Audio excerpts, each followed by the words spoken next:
नमस्कार, आज की बात में आपका स्वागत है। 3 कृषि कानूनों के खिलाफ किसानों के आंदोलन को ठंडा करने के लिए सुप्रीम कोर्ट ने आज 2 बड़े फैसले किए। पहला तो यह कि अदालत ने तीनों कानूनों पर फिलहाल रोक लगा दी, और दूसरा ये एक एक्सपर्ट कमेटी बना दी जो किसानों से बात करके 2 महीने में सुप्रीम कोर्ट को अपनी रिपोर्ट देगी। सुप्रीम कोर्ट को लगता था कुछ रास्ता निकलेगा, लेकिन रास्ता निकलने के बजाय मामला और उलझ गया। अब मुसीबत है कि सरकार इस बात से नाखुश है कि बिना कानूनों को रिव्यू किए, उनकी समीक्षा किए, कानूनों पर रोक लगा दी, और किसान इस बात से नाराज है कि सुप्रीम कोर्ट से उनसे बिना पूछे कमेटी बना दी। सरकार का कहना है कि सुप्रीम कोर्ट को कानून पर रोक लगाने का कोई हक नहीं है, लेकिन तो भी सरकार सुप्रीम कोर्ट के फैसले को मानेगी। किसान कह रहे हैं कि सुप्रीम कोर्ट ने जो कमेटी बनाई वो उससे बात तक नहीं करेंगे। किसान नेताओं का आरोप है इस कमेटी में सारे वो लोग हैं जो कृषि कानूनों के ओपन सपोर्टर्स हैं। सरकार के लोग पूछ रहे हैं कि सुप्रीम कोर्ट ने किस अधिकार के तहत बने बनाए कानूनों पर रोक लगाई, और किसान पूछ रहे हैं कि सुप्रीम कोर्ट ने कमेटी किससे पूछकर बनाई, किसकी अपील पर बनाई, और कमेटी के मेंबर्स के नाम किसने सुझाए। सुप्रीम कोर्ट का किया कराया किसी काम नहीं आया, जब किसानों ने साफ कह दिया कि जब तक तीनों कानून वापस नहीं होंगे, रिपील नहीं होंगे, तब तक वो सड़क पर जमे रहेंगे। सुप्रीम कोर्ट ने किसानों से अपील की है कि वो कम से कम सर्दी में सड़क पर बैठे बच्चे, बुजुर्ग और महिलाओं को वापस भेजें, लेकिन किसानों ने ऐलान कर दिया कोई वापस नहीं जाएगा। आंदोलन जारी रहेगा, वैसे ही चलेगा जैसे पहले चल रहा था। कल तक जो किसान नेता सरकार को कोस रहे थे, सुप्रीम कोर्ट की तारीफ कर रहे थे, आज उन किसान नेताओं ने कहा सुप्रीम कोर्ट तो सरकार की मदद कर रहा है। कुल मिलाकर यह लगा कि पहले जो किसान नेता सरकार पर शक कर रहे थे, अब उन्हीं नेताओं ने सुप्रीम कोर्ट की नीयत पर सवाल उठा दिए हैं। आज जब कोर्ट का फैसला आया तो किसान संगठनों के नेताओं ने खुलकर यह कहा, उन्होंने तो कल ही कह दिया था कि अगर सुप्रीम कोर्ट कमेटी बनाएगा तो किसान उस कमेटी के सामने नहीं जाएंगे। कल रात हमने एक प्रेस नोट, काफी इंपॉर्टेंट प्रेस नोट जारी किया था, जिस प्रेस नोट में हमने यह प्रेस को रिलीज करते हुए बताया था कि अगर सुप्रीम कोर्ट कल कोई कमेटी बनाता है मीडिएशन के लिए, वो कमेटी हमें मंजूर नहीं होगी। तो ये हमने एक बहुत preventive and precautionary press note दिया था, क्योंकि कल सुप्रीम कोर्ट में ऐसी चर्चा हो रही थी कि कमेटी बनने जा रही है, और हमें ये पूरा विश्वास था अपनी चीज के ऊपर कि सुप्रीम कोर्ट के जरिए गवर्नमेंट अपने कंधे से बोझ को हटाकर सुप्रीम कोर्ट के जरिए कमेटी बनाने जा रही है, जिसका हमने आपत्ति की, विरोध किया। अब ये थोड़ी आश्चर्य की बात है, किसान पहले प्रधानमंत्री की बात नहीं सुन रहे थे, आप कह रहे हैं कि सुप्रीम कोर्ट की भी नहीं सुनेंगे, तो लोकतंत्र में फिर किसकी सुनेंगे? देश तो कानून से चलेगा, संविधान से चलेगा। ये तो नहीं हो सकता कि मेरे मन की बात नहीं हुई तो मैं किसी की नहीं सुनूंगा। इस तरह के रुख से अनार्की हो सकती है। जिसका मन होगा जब चाहे सड़क पर बैठ जाएगा, आंदोलन करेगा, जब तक उसके मन की बात पूरी नहीं होती तब तक क्या सड़कें बंद रहेंगी? क्या जिस संसद को देश की जनता ने चुना वो कानून नहीं बनाएगी? क्या जिस सरकार को देश की जनता ने चुना उसको कानून लागू करने का हक नहीं दिया जाएगा? क्या अब सारे फैसले सड़कों पर होंगे? क्या सुप्रीम कोर्ट की बात भी नहीं सुनी जाएगी? लेकिन सच है, और कड़वा सच है, कि किसान आज किसी की सुनने को तैयार नहीं है। आज जब पूछा गया कि आपको सरकार की नीयत पर शक है, लेकिन कमेटी तो सुप्रीम कोर्ट ने बनाई है, फिर सुप्रीम कोर्ट के फैसले पर एतराज क्यों? इस पर किसान संगठनों के नेताओं ने कहा कि सुप्रीम कोर्ट भी सरकार की मदद कर रहा है, और यह गंभीर आरोप है। कमेटी का गठन उन्होंने कहा कि सरकार को बचाने के लिए किया गया है, कमेटी के मेंबर्स सरकार की मर्जी के हैं, इसलिए ऐसी कमेटी के सामने वो नहीं जाएंगे और आंदोलन जारी रखेंगे। हम समझते हैं कि सरकार की ये शरारत है कि वो अपने ऊपर से ये प्रेशर कम करने के लिए सुप्रीम कोर्ट के जरिए ये कमेटी वगैरह ले आई, जिसका हमने कल ही विरोध कर दिया था कि हम ऐसी कमेटी के सामने पेश नहीं होंगे। हमारा आंदोलन एज इट इज सरकार के साथ चलता रहेगा।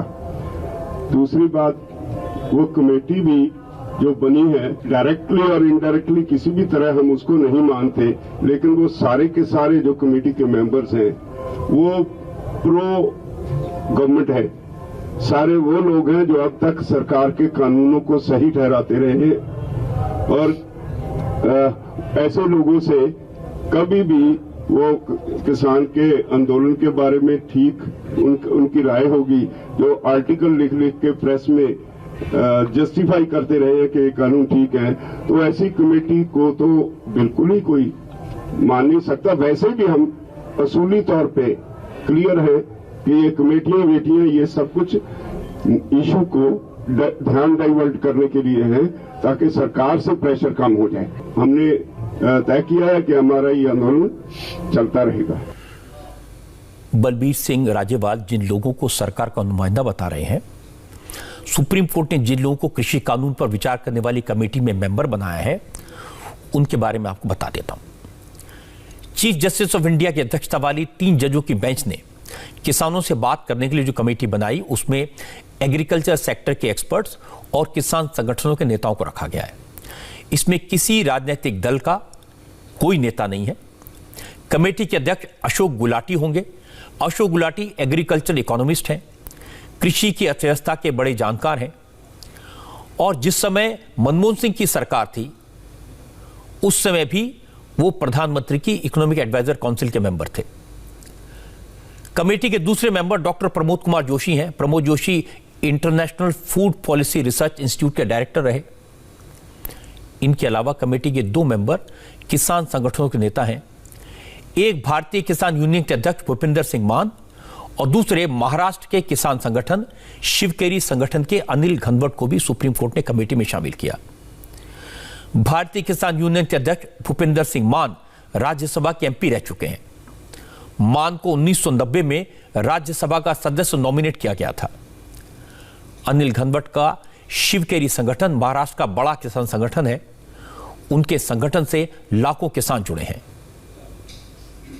अशोक गुलाटी तो रोज एक लिखता है, लेकिन महीने में 20 उसके छप जाते हैं। ऐसे आदमियों के नाम आए हैं। वो फाइनल डिसीजन जो आता है उसमें कौन कौन से आते हैं को अलग बात होगी, लेकिन अगर एंटी भी हो तो ऐसी कमेटी के सामने हमारा फैसला नहीं लगना। ना बदल भी जाए, कल को अमेंडमेंट भी कर दे सुप्रीम कोर्ट, हमारा ये डिसीजन है कि नाव से नहीं कोई बात। एक कमेटी का मतलब ये है कि जो हमारा एजिटेशन है, जो इशू है, उसको ठंडे बस्ते में फ्रीज करना, और हम फ्रीज नहीं होना देना चाहते। हम इंडेफिनेट समय के लिए आए हैं और जीतकर और शांतमय तरीके से जीतकर बढ़ेगा संघर्ष, गिनती बढ़ेगी। आज 5 रास्ते रुके हैं, हो सकता है 10 दिन के बाद 10 रास्ते रुक जाए, और इसकी हमारी कोशिश भी है और ये सारे देश में भी फैलाएंगे। कला दिल्ली ही नहीं, जो बड़े और शहर हैं जो हमसे दूर बैठे हैं, वहां भी इन कानूनों के खिलाफ ऐसे संघर्ष पीसफुल चलेंगे। कमेटी के मेंबर भूपिंदर सिंह मान को भारतीय किसान यूनियन मान का अध्यक्ष बताया जाता है। भारतीय किसान यूनियन के राइवल गुट के मेंबर किसान आंदोलन में हिस्सा ले रहे हैं। गाजीपुर बॉर्डर पर ज्यादातर जो किसान बैठे हैं वो भारतीय किसान यूनियन के हैं।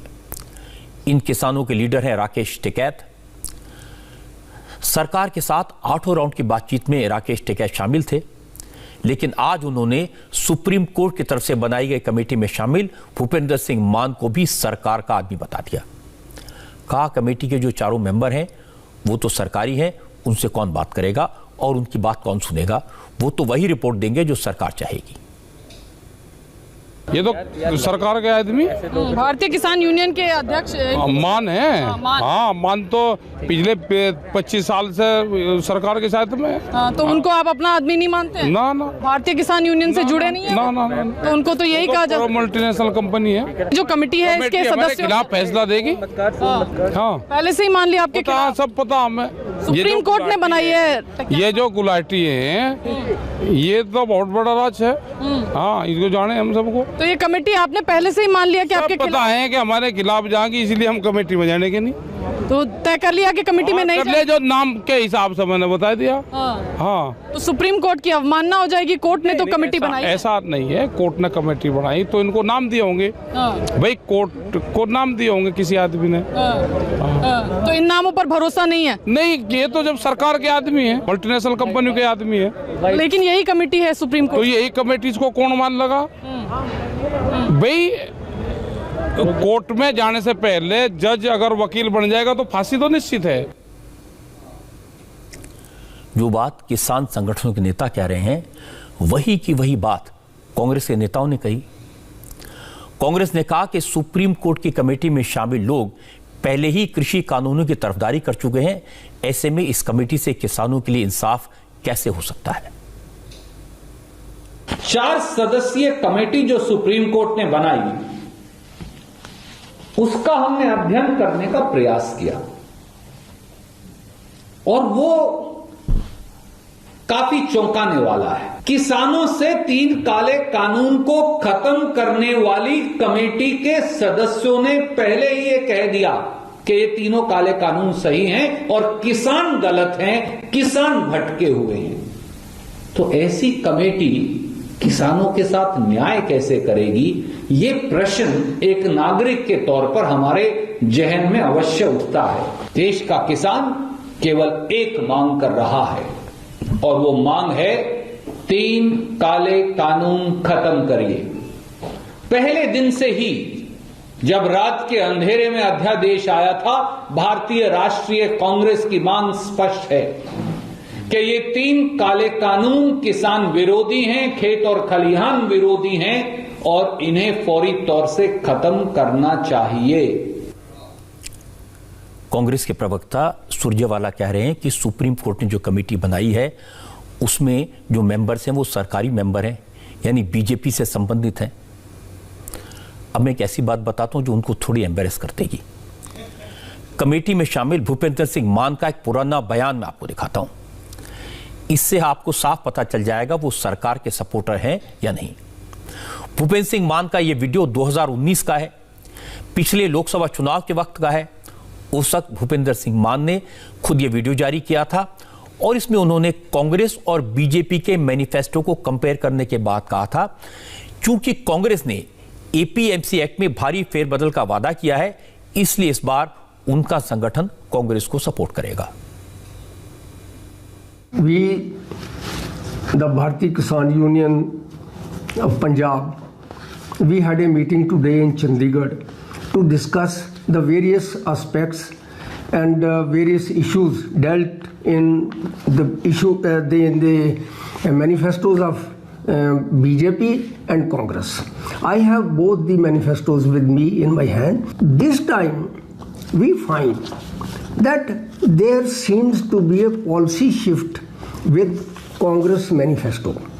Policy shift is that, see, there was an act under the name and style of Essential Commodities Act. This is for the first time that Congress has admitted that we will repeal this act. We have decided that we will support Congress all out, all over to get this government, Congress government, and to defeat BJP government. जो सोचिए जरा, भूपेंद्र सिंह मान चुनाव के वक्त कांग्रेस का support कर रहे हैं, कृषि कानूनों में बदलाव के मुद्दे पर कांग्रेस की तारीफ कर रहे हैं। अब कांग्रेस उन्हीं भूपेंद्र सिंह मान को बीजेपी का सपोर्टर, सरकार का आदमी बता रही है।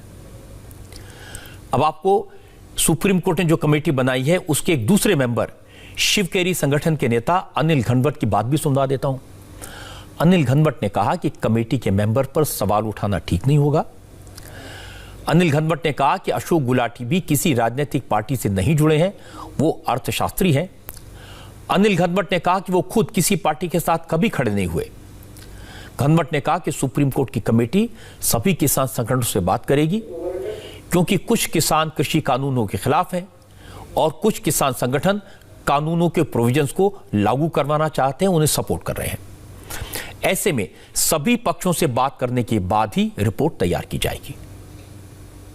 अशोक गुलाटी जी है, वो तो कोई पॉलिटिकल लीडर नहीं है या वो किसी संगठन से जुड़े भी नहीं है।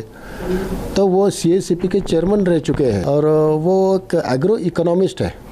उनकी खुद की कुछ विचारधारा नहीं है या कोई पार्टी से भी जुड़े हुए नहीं है। हम तो पहले से निष्पक्ष रहे, किसी पार्टी के बाजू में हमने कभी काम नहीं किया, बस किसानों के हित में काम किया है। तो ये आंदोलन कहीं तो रुकना चाहिए और किसानों के हित में एक कानून बनना चाहिए।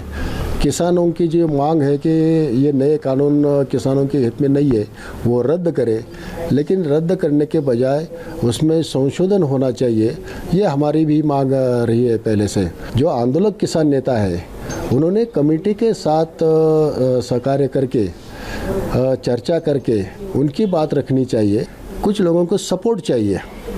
उनका ये कहना है कि सरकार इससे हट रही है, तो असल में हट रही है नहीं है, हट रही है ये देखना पड़ेगा। और बहुत सारे ऐसे किसान संगठन हैं जो फ्रीडम चाहते हैं, जो मोनोपोली है APMC के। आज़ादी की मांग पिछले 40 सालों से हो रही है, तो क्या आज़ादी मांगने वाले किसानों को आज़ादी मिले, जो सपोर्ट चाहते हैं उनको सपोर्ट मिले।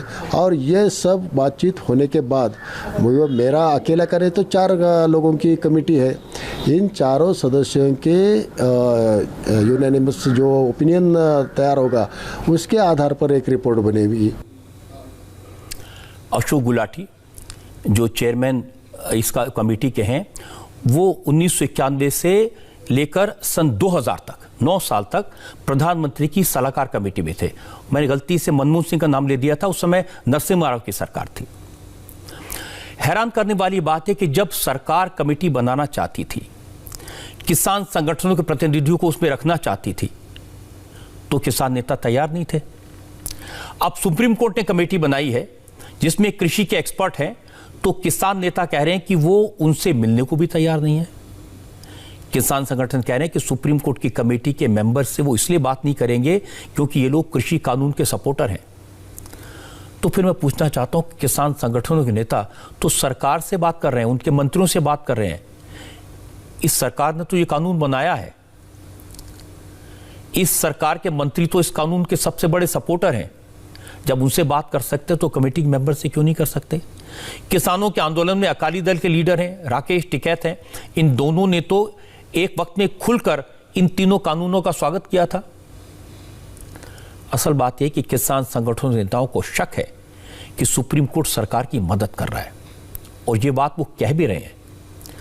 और दूसरी तरफ सरकार कह रही है कि सुप्रीम कोर्ट का फैसला सरकार की उम्मीदों के खिलाफ है। इस तरह पार्लियामेंट में पास हुए कानूनों पर रोक लगाना ठीक नहीं है। हालांकि सरकार ने साफ किया कि चूंकि सुप्रीम कोर्ट का फैसला है, इसलिए इसका आदर किया जाएगा। ये जो सुप्रीम कोर्ट का निर्णय हुआ है, ये हमारी इच्छा के विरुद्ध हुआ है। हम तो चाहते थे कि ये कानून यथावत रहे, होल्ड नहीं हो, लेकिन उसके बावजूद भी सुप्रीम कोर्ट का जो निर्णय है वह सर्वमान्य है। और जो ये कमेटी बनी है, उस कमेटी के माध्यम से पूरे देश के जो किसान हैं उनकी भी राय ली जाएगी, एक्सपर्ट है जो इस एग्रीकल्चर के अंदर उनकी भी राय होगी। और जो अगला जब फैसला आएगा सुप्रीम कोर्ट का, तो निश्चित रूप से इस रिपोर्ट के आधार पर आएगा। तो मुझे ये विश्वास है कि निश्चित रूप से इन कानूनों के अंदर जो किसानों के हित के हैं, उन बातों को ध्यान में रखकर ये किया जाएगा। और इस बात का हम पहले ही कह रहे थे किसान यूनियन के लोगों से कि वार्ता से ही इसका समाधान निकल सकता है। तो निश्चित रूप से संवाद बढ़ेगा। सरकार की ये बात सही है, कानून बनाने का काम पार्लियामेंट का है, विधानसभाओं का है, इन्हें लागू करने का काम भी सरकारों का है। संविधान में सबकी भूमिकाएं सुनिश्चित हैं, बड़े साफ साफ लिखा गया है। सुप्रीम कोर्ट की भूमिका तब आती है जब या तो संविधान की अवहेलना की गई हो या फिर मौलिक अधिकारों का हनन होता हो। इस मामले में तो ऐसा कुछ नहीं है। सुप्रीम कोर्ट ने एक संकट देखा, वो संकट जो कुछ किसान संगठनों ने आर्टिफिशियल तरीके से क्रिएट किया है। मुझे इस बात पर हैरत हुई कि सुप्रीम कोर्ट ने कहा कि सरकार ने इस मामले को ठीक से हैंडल नहीं किया। 45 दिन हो गए, किसान धरने पर बैठे हैं, रास्ते ब्लॉक हैं, लेकिन सरकार ने कभी बल प्रयोग नहीं किया। पुलिस ने संयम दिखाया। जब अफवाह उड़ी कि पुलिस रातों रात किसानों पर लाठी गोली के बल पर हटाने की तैयारी कर रही है, तो पुलिस के अफसर किसानों के पास गए, वहां जाकर किसानों को समझाया कि पुलिस का, सरकार का ऐसा कोई इरादा नहीं है। इस शक को दूर किया।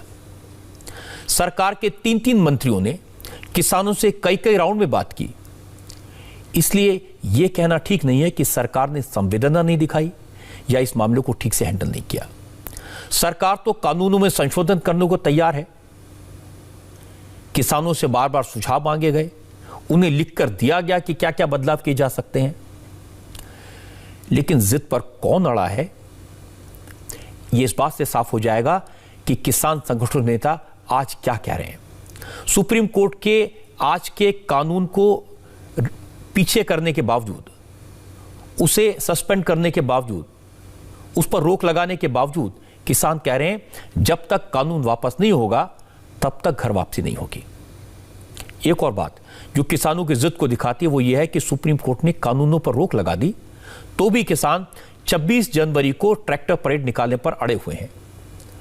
राकेश टिकैत ने कहा कि 26 जनवरी की परेड में ट्रैक्टर पर तिरंगा लगाकर शामिल होंगे, देखते हैं कौन रोकता है। 26 जनवरी वाला कार्यक्रम उसका क्या है? उसमें तो चलेंगे। ये बात भी कोर्ट में सरकार के वकील की तरफ से कही गई कि 26 जनवरी पे तमाम सिक्योरिटी रिस्ट्रिक्शंस होते हैं, एक पूरा प्रोटोकॉल होता है। ऐसे में आप बार बार कह रहे हैं कि हम अपना ट्रैक्टर लेके जाएंगे, कैसे लेके जाएंगे? पूरी सुरक्षा व्यवस्था होती है। चलेंगे और हम वही तो देखने जा रहे हैं कि तिरंगे झंडे पर कौन वाटर कैनन और डंडे का इस्तेमाल करता है, वही तो देखने जा रहे हैं हम। कौन रोकेगा? बड़ा पर्व है, देश का पर्व है, वो तो आंदोलन से कमेटी और ये सब एक तरफ, 26 जनवरी का कार्यक्रम वो तो चलेंगे वहाँ पे। 26 जनवरी में परेड में शामिल होंगे। आंदोलन खत्म नहीं होगा अभी? मतलब आंदोलन किसने कहा खत्म हो जाएगा? लोगों को मारो, यहाँ पे गोली चलाओ।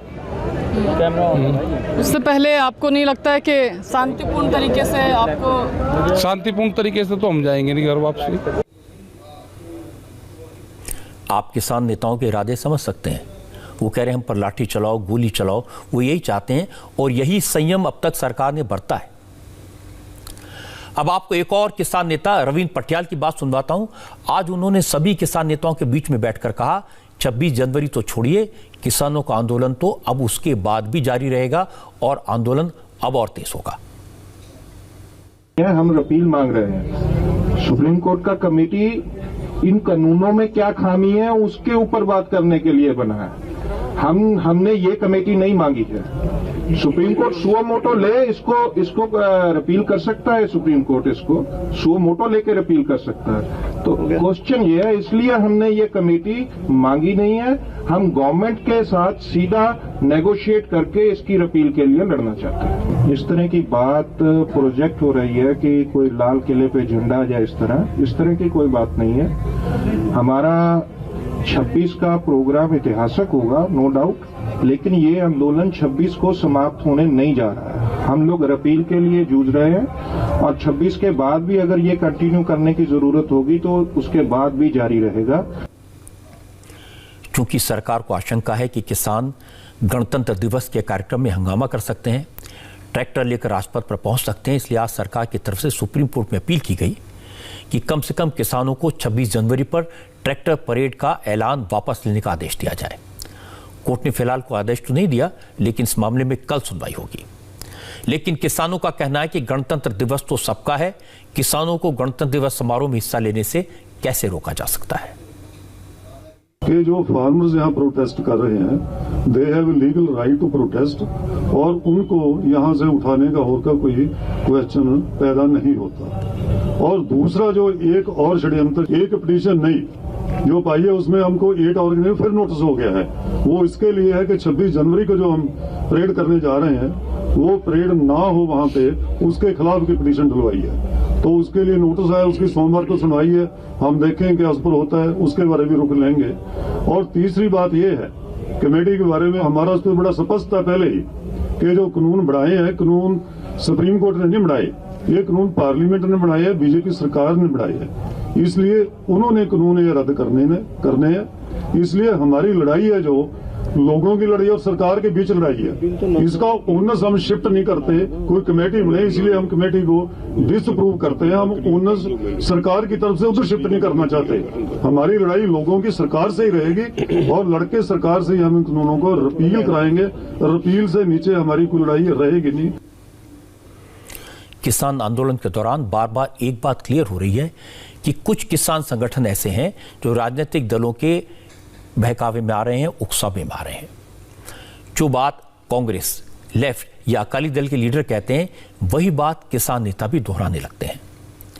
यह स्थिति तब है जब सरकार किसानों के साथ कई राउंड की बातचीत कर चुकी है, कानून में बदलाव को तैयार है और सुप्रीम कोर्ट भी किसानों को लेकर काफी नरम है।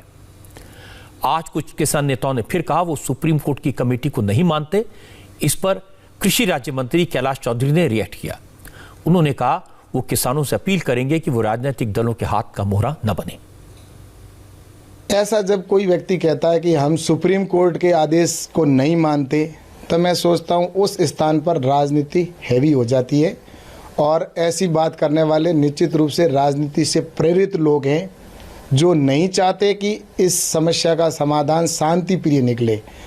वो जो विपक्ष है वो आग में घी डालने का काम कर रही है। किसान यूनियन के नेता कम से कम राजनीतिक मोहरा नहीं बनेंगे और जो वार्ता होगी या जो सुप्रीम कोर्ट की कमेटी है उसके सामने अवश्य आएंगे। गणतंत्रता का जो दिवस है हमारा, वो राष्ट्रीय दिवस है और उस दिवस के ऊपर अगर हम इस तरह से अगर कोई ट्रैक्टर रैली या कोई विरोध प्रदर्शन करते हैं तो इसका पूरे देश ही नहीं पूरे विश्व के अंदर इसका नेगेटिव मैसेज जाता है।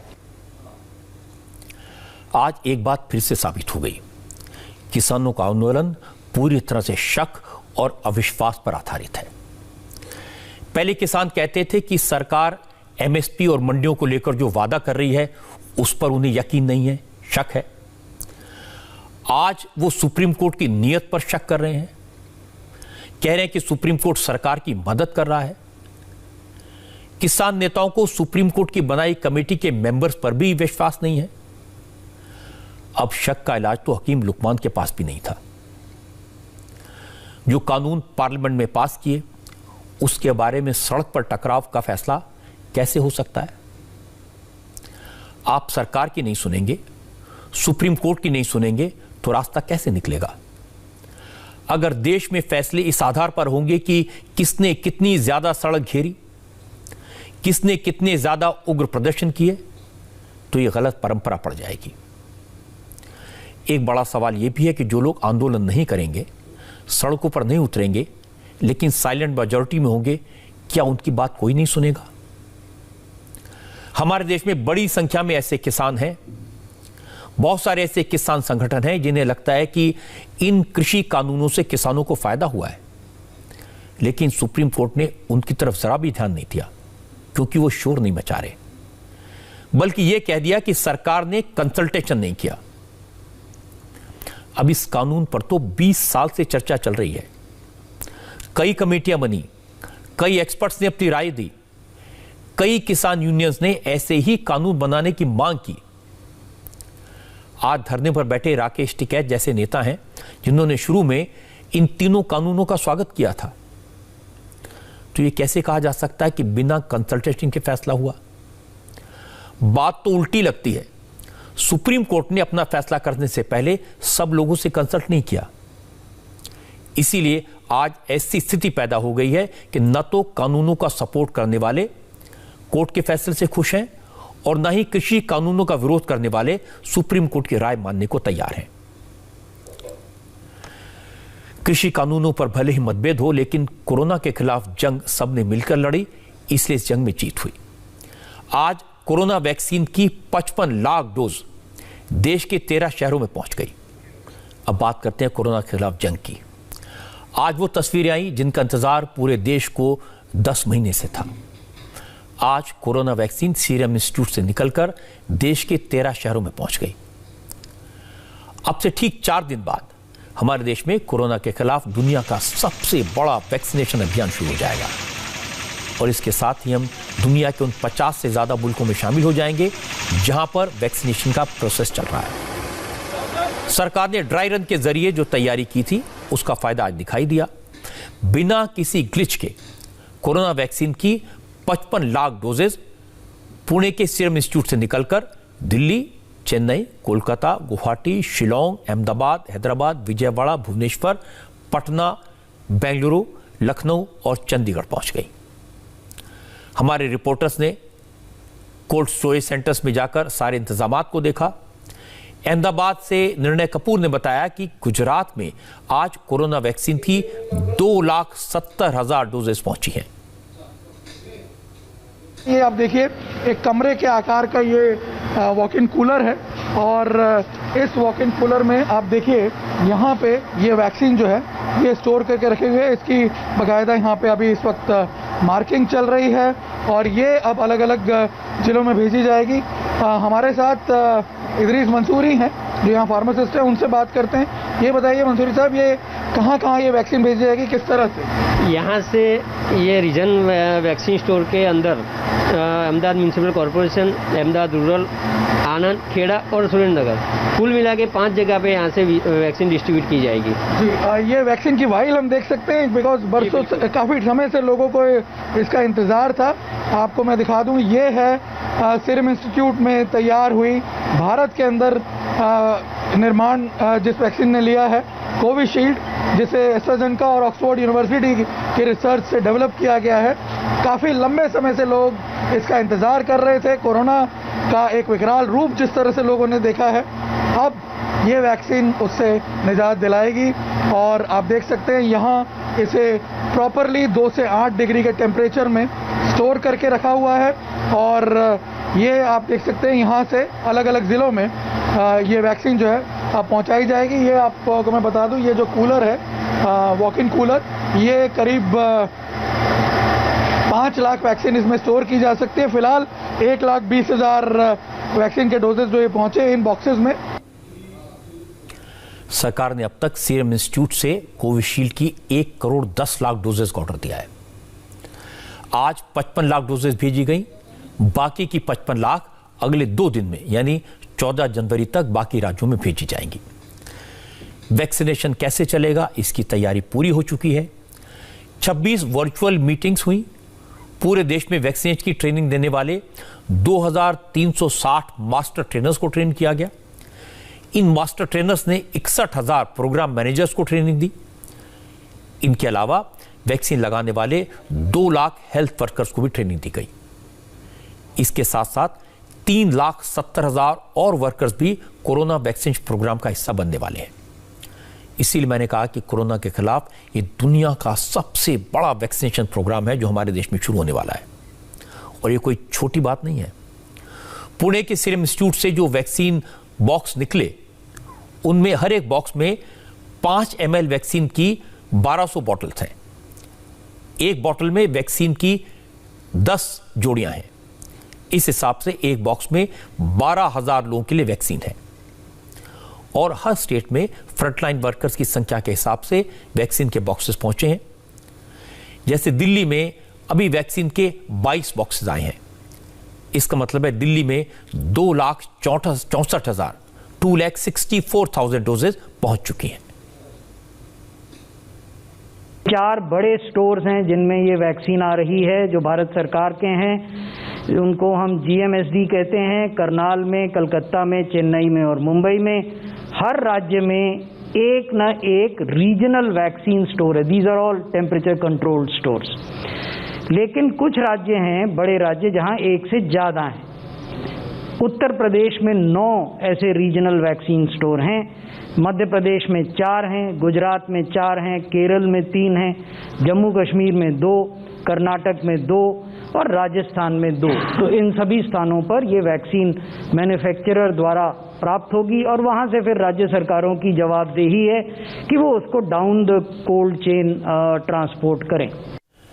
आज सीरम इंस्टीट्यूट के CEO अदार पूनावाला ने बताया कि अगले 2-3 महीने में वैक्सीन की 5 से 6 करोड़ डोजेस भारत सरकार को दी जाएंगी और इसके बाद प्राइवेट मार्केट में भी वैक्सीन उतारने की पूरी तैयारी है।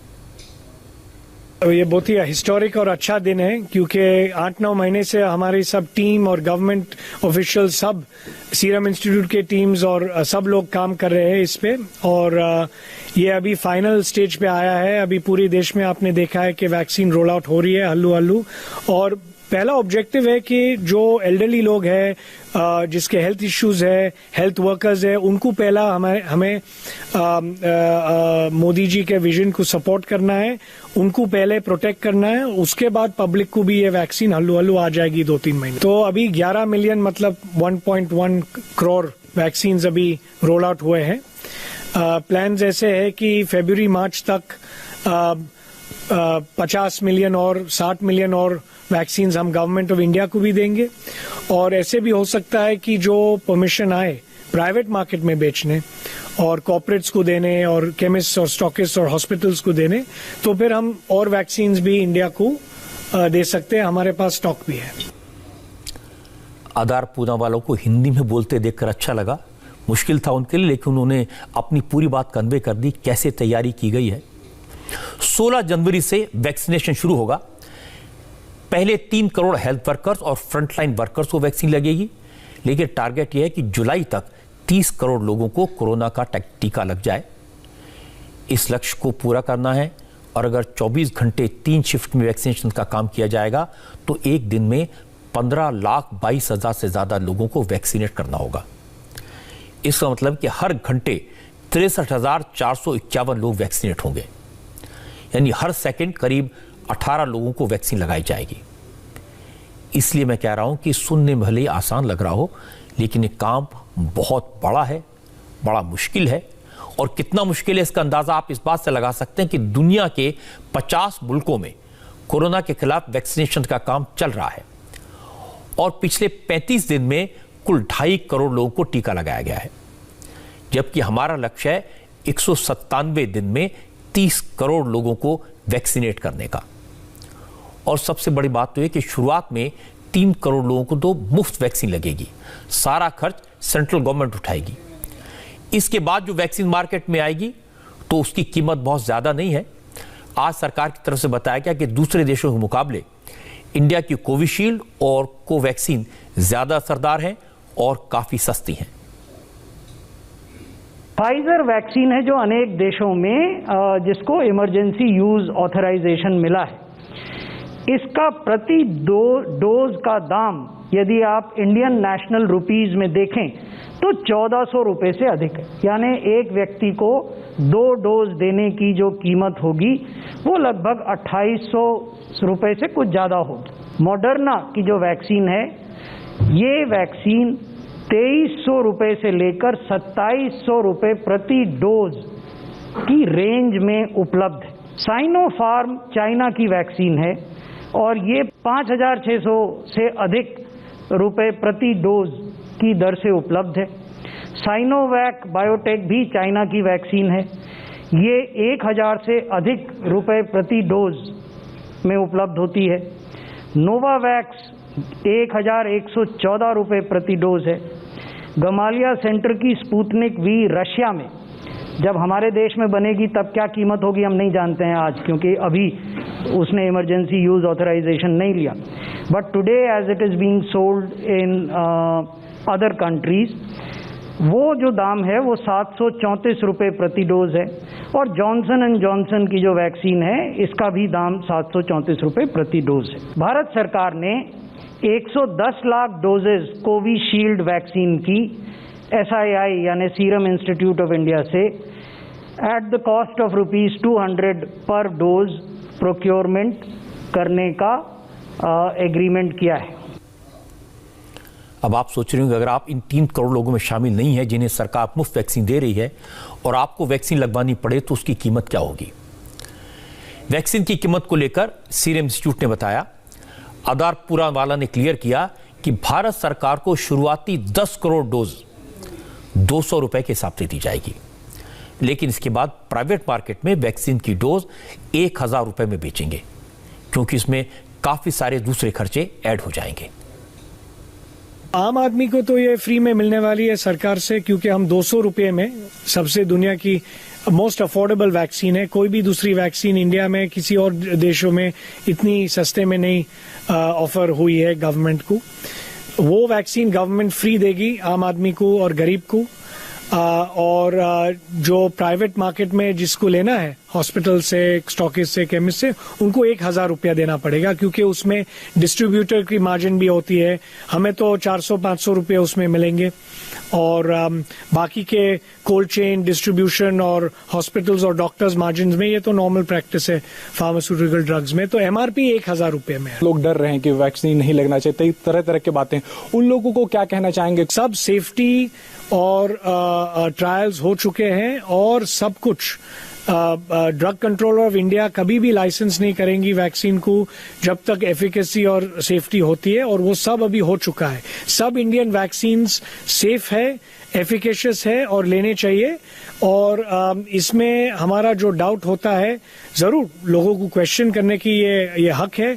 आप साइंस सब पढ़िए और देखिए और स्टडी करिए। सब इंडियन वैक्सीन्स जो बनाए हुए हैं बहुत ही सेफ और एफिकेशियस और अच्छे हैं, और हमें लेने चाहिए। देखिए, जिसको नहीं लेनी है उनकी तो जबरदस्ती तो नहीं हो सकती है। हमें तो किसी को फोर्स नहीं करना है, हम तो खाली बोल सकते हैं, रेकमेंड कर सकते हैं ये लेना चाहिए आपके फैमिली को प्रोटेक्ट करने, बाकी सब लोग की मर्जी। सरकार ने कोविशील्ड वैक्सीन के 1 करोड़ 10 लाख डोजेज के अलावा भारत बायोटेक की कोवैक्सीन के भी 55 लाख डोजेज का ऑर्डर दिया है। सरकार को कोवैक्सीन की औसत कीमत 206 रुपये पड़ेगी। अच्छी खबर है कि अगले कुछ हफ्तों में कोविशील्ड और कोवैक्सीन के अलावा जायडस कैडिला, स्पुतनिक 5, बायोलॉजिकल और जिनोवा वैक्सीन भी मार्केट में आ सकती है, क्योंकि इन चारों वैक्सीन के क्लिनिकल ट्रायल फाइनल स्टेज में है। उम्मीद है कि मार्च या अप्रैल तक इन चारों वैक्सीन को भी इमरजेंसी यूज के लिए अप्रूवल मिल जाएगा। यानी 2 महीने के बाद हमारे देश में 6 तरह की कोरोना वैक्सीन अवेलेबल हो सकती हैं। ज़्यादा वैक्सीन होंगी, प्रोडक्शन ज़्यादा होगा, कीमत भी कम होगी, और कोरोना के खिलाफ जो जंग हम जीतने वाले हैं वो पक्का हो जाएगा। लेकिन ये ध्यान रखिए, कोरोना की दोनों डोज मिलने के 14 दिन बाद ही कोरोना से 90% तक प्रोटेक्शन मिलता है, और जब तक कम से कम आधी आबादी को दोनों डोज नहीं लग जाती तब तक सावधानी जरूरी है, क्योंकि थोड़ी सी लापरवाही खतरे को और गंभीर बना सकती है। हम सब लोगों ने बड़ी मुश्किल से कोरोना के इस जंग में जीत हासिल की है। बता दूं, 10 राज्यों में H5N1 वायरस कंफर्म हो चुका है। अब उत्तराखंड के देहरादून, ऋषिकेश और कोटद्वार में 300 से ज्यादा कौओं की मौत हो चुकी है, और कौओं में बर्ड फ्लू कंफर्म हुआ है। इसके बाद प्रशासन ने कई इलाकों को रेड जोन घोषित कर दिया है। उत्तराखंड के अलावा महाराष्ट्र के 13 जिलों में बर्ड फ्लू की पुष्टि हुई है। मुंबई में भी बर्ड फ्लू का केस सामने आने के बाद अब BMC ने गाइडलाइंस जारी की है। पक्षियों की मौत की इंफॉर्मेशन देने के लिए इमरजेंसी हेल्पलाइन नंबर 1916 जारी किया गया है। BMC ने चिकन मटन की दुकानों के सर्वे करने का फैसला भी किया है। बर्ड फ्लू से पक्षियों की मौत की खबरों से अंडे और चिकन के कारोबार पर बहुत बुरा असर पड़ा है। चिकन की कीमत आधी से कम हो गई है। ठाणे में बर्ड फ्लू के केसेस सामने आने के बाद पोल्ट्री फार्म्स के मालिक काफी परेशान हैं। नियर अबाउट 90% तो इफेक्ट हो गया है जी, क्योंकि इसका जो रेट 700 रुपया था वो घटा के हम लोगों ने 550 किया है, फिर भी कस्टमर नहीं आते। कस्टमर डर रहे कि बर्ड फ्लू आया है तो ये खाना उचित नहीं होगा जी। तो उसके चलते हुए हमारा बहुत सारा नुकसान हो रहा है। मुंबई में भी अंडे के कारोबार पर बर्ड फ्लू का असर हुआ। जिस अंडे की कीमत पहले 6 रुपए होती थी वो 4 रुपए में मिल रहा है, लेकिन इसके बाद भी खरीदने वाले नहीं है। बर्ड फ्लू का डर है, इसलिए लोगों ने अंडे और चिकन खरीदना बंद कर दिया है। ऑब्वियसली 100% इसका इम्पैक्ट आ रहा है। अभी देखो 6 रुपये का रेट था, 4 रुपया हो गया है। ये इन 8 दिनों में दाम गिरे हैं जब से बर्ड फ्लू की बातें चलिए। जी हाँ, इन 8 दिनों में रेट। पहले जो कस्टमर्स आते थे वो अब अभी भी उतने ही आते हैं कि काफी कम हो गए? थोड़ा 10-15% सेल गिरा है। आने वाला कस्टमर ये पूछता है कि कहीं ये बर्ड फ्लू का तो अंडा नहीं है। चिकन की दुकान पे आने वाले कस्टमर्स पूछ रहे, एक दहशत सी हो गई लोगों के दिल में कि यार इसको खा के हमको कहीं खुदा ना खास्ता हम तो इसमें प्रॉब्लम में नहीं आ। हालांकि महाराष्ट्र सरकार ने लोगों से कहा है कि वो डरे नहीं, एहतियात बरतें, सावधानी रखें। महाराष्ट्र के पशुपालन मंत्री सुनील केदार ने कहा कि चिकन और अंडा खाना बिल्कुल सेफ है, लेकिन उसे 70 डिग्री के ऊपर ठीक से पकाकर खाना चाहिए। कोई फर्क नहीं, चिकन अंडे खाओ, चिकन और अंडे से बिल्कुल उसमें बहुत प्रोटीन मिलता है। आज के तारीख में वायरस से अपने को लड़ना है तो अपने इम्यूनिटी पावर बढ़ाना बहुत ज़रूरी है। इम्यूनिटी पावर बढ़ाने के लिए दोनों चीज़ की बहुत ज़्यादा गरज है आप करो। इतना ही है कि खाने का तरीका बदल दो। उसमें अंडा और चिकन 70 डिग्री टेम्परेचर पे आधा घंटा आप उसको उबालो, आधा घंटा उसमें उबाल लो उसको, उसमें कि पूरे वायरस मर जाते हैं, उसमें पूरे और मर जाते हैं, और फिर उसे सेफ टू ईट। जब हमने एक्सपर्ट से पूछा तो उन्होंने कहा कि बर्ड फ्लू का वायरस आसानी से इंसानों तक नहीं पहुंचता। अगर पक्षियों से दूर रहेंगे तो इस वायरस से बचे रहेंगे। जो अगर हम बर्ड्स के संपर्क में आते हैं जिनको की बर्ड फ्लू है तो हमें फैलने की ज़्यादा संभावना है। कबूतरों के बीच से होता है लेकिन वो फंगल इन्फेक्शन होता है। ये तय बात है कि जो कबूतर की फीसेस है उससे भी बीमारी होती है, लेकिन वो फंगल इन्फेक्शन होता है, ये नहीं होता आपका बर्ड फ्लू। तीसरी बात ये कि हाई राइज बिल्डिंग, ऐसा ज़रूरी नहीं है कि हाई राइज बिल्डिंग में ही बर्ड फ्लू से लोग डरें या वहाँ कबूतर से डरें, लेकिन हाँ, आप संपर्क में ना आएँ और जितना भी आपका एरिया है, जो वेटलैंड्स हैं, वहाँ से दूरी बनाए रखें। बर्ड फ्लू का वायरस आमतौर पर इंसानों तक या तो चिकन से पहुँचता है या फिर कबूतरों से, और कौवों का क्या हाल हो रहा है ये तो आप देख ही रहे हैं। तो ये वायरस हमारे शरीर तक तभी पहुँचेगा जब हम पक्षियों के पास जाएंगे, लेकिन अगर थोड़ी सावधानी बरतेंगे तो बचा जा सकेगा। समेत दुनिया के कई मुल्कों से जबरदस्त ठंड की तस्वीरें आ रही हैं, स्नोफॉल की तस्वीरें आ रही हैं। स्पेन में तो ठंड ने 50 साल का रिकॉर्ड तोड़ दिया है। बर्फ हटाने के लिए यहां आर्मी को बुलाया गया है।